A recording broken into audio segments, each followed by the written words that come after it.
Assalamualaikum warahmatullahi wabarakatuh. Apa kabarnya anak soleh-soleha? Semoga hari ini semuanya sehat dan tetap semangat ya.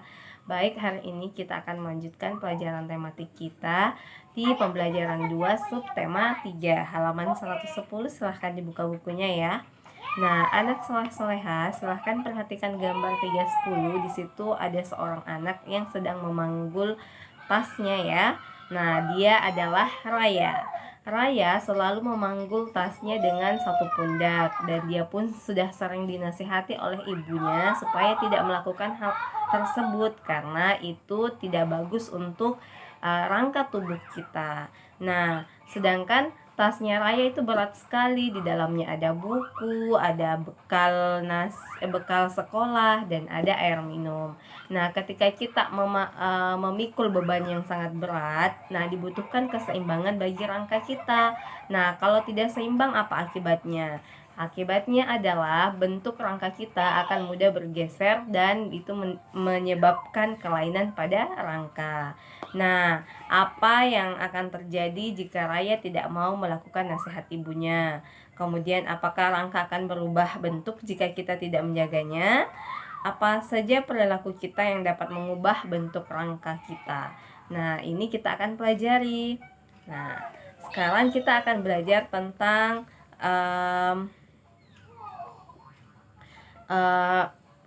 penyakit ataupun kelainan yang bisa terjadi pada rangka tubuh kita.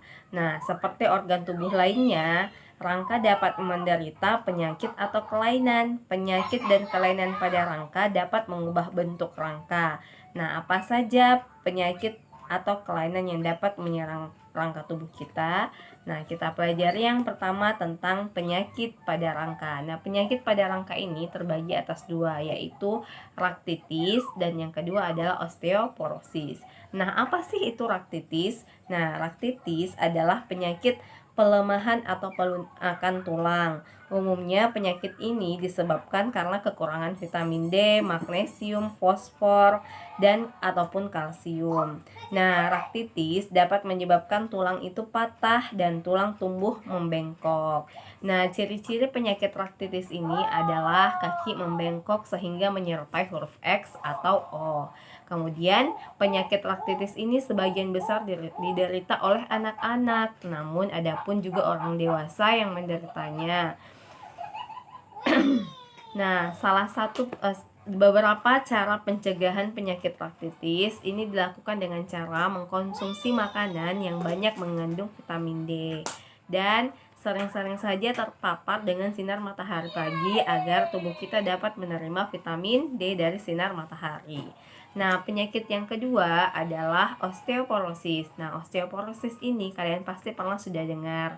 Nah, penyakit ini paling banyak diderita oleh manusia yang berusia lanjut ya, atau biasanya manula atau manusia lanjut usia.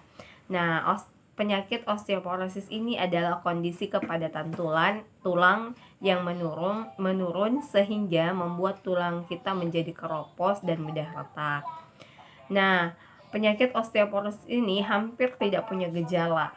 Nah, biasanya menyerang secara diam-diam atau tiba-tiba saja sakit tulangnya atau sendinya. Nah, ciri-ciri osteoporosis hanya dapat diketahui melalui pemeriksaan dokter. Pengobatan penyakit ini dapat dilakukan dengan meningkatkan kepadatan tulang ya. Salah satu cara untuk menghindari penyakit osteoporosis ini adalah dengan mengkonsumsi makanan yang mengandung kalsium dan vitamin D. Baik, itulah tadi jenis penyakit rangka yang dapat terjadi pada manusia. Nah, yang kedua kita pelajari tentang kelainan yang dapat terjadi pada rangka. Nah, kelainan pada rangka dapat disebabkan dengan sikap tubuh yang salah. Contohnya, sikap duduk yang salah, sikap berdiri yang salah, dan sikap tidur yang salah. Nah, kelainan tulang beberapa kelainan tulang belakang dibagi atas 3 ya. Yang pertama adalah lordosis, yang kedua adalah kifosis, dan yang ketiga adalah skoliosis. Nah, apa sih lordosis itu? Lordosis dicirikan dengan tulang belakang membengkok ke depan. Kalau kifosis dicirikan dengan tulang belakang membengkok ke belakang, sedangkan skoliosis dicirikan dengan tulang belakang membengkok ke kanan atau ke kiri. Nah, hal-hal ini dapat terjadi ketika tadi cara sikap tubuh kita yang salah. Misalnya saja kalau kita duduk terus duduknya begini ya, badan ke depan kemudian membungkuk. Nah, itu dapat menyebabkan tulang belakang kita membengkok ke belakang. Kalau kita biasa duduknya begini di kursi, biasa kan sandar begini di kursi, nah itu bisa menyebabkan tulang belakang kita akan membengkok ke kanan. Nah, jadi sikap-sikap kita yang sudah terbiasa sering salah itu dihindari ya nak, supaya kita tidak terjadi kelainan rangka. Nah, jadi kayak misalnya tadi Raya yang memikul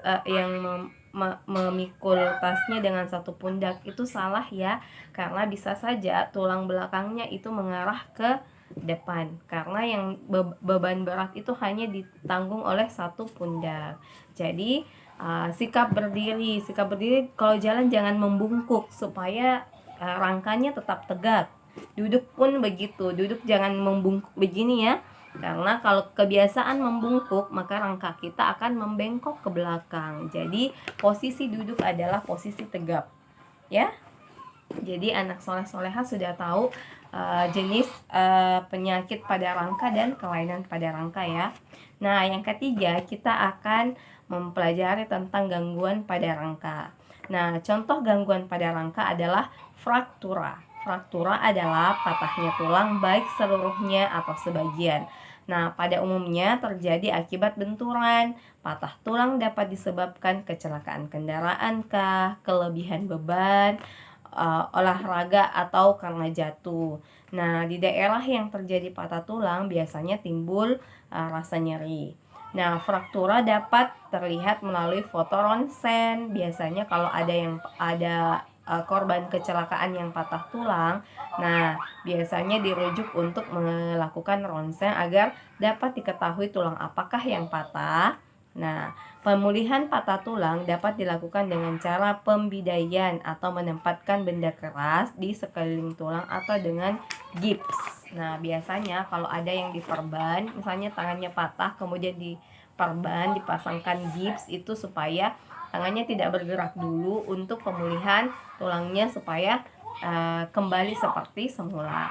Nah, setelah kalian pahami tadi tentang penyakit, kelainan pada rangka dan gangguan pada rangka, silahkan jawab pertanyaannya nomor 1 sampai 5 di halaman 112. Baik anak soleh-soleha. Nah, di sini ada ayo membaca kelainan tulang belakang akibat salah duduk. Silahkan dibaca ya dengan saksama bacaannya. Kemudian silahkan kalian kerjakan ayo berlatih, yaitu menuliskan gagasan pokok pada setiap paragrafnya. Setelah itu di ayo menulis, silahkan kalian coba tanya pendapat orang tua kalian, apakah sikap tubuhmu sudah benar atau belum. Misalnya tanya orang tuanya, Bunda, apakah cara duduk saya ini sudah benar? Kemudian cara tidur kalian juga ditanyakan, dan cara berjalan kalian. Nah, jika belum, apa yang akan kamu lakukan untuk memperbaikinya? Jelaskan kebiasaanmu tersebut dalam sebuah karangan. Jangan lupa menentukan gagasan pokok pada setiap paragraf terlebih dahulu. Nah, itulah tadi penjelasan Bunda tentang pelajaran hari ini. Nah, tugasnya dikumpul lebih disiplin lagi ya nak, supaya kalian belajar menjadi anak hebat. Oke anak soleh-solehat, cukup pertemuan kita hari ini. Keep fighting dan jangan lupa sholat 5 waktunya harus lebih disiplin lagi. Assalamualaikum warahmatullahi wabarakatuh.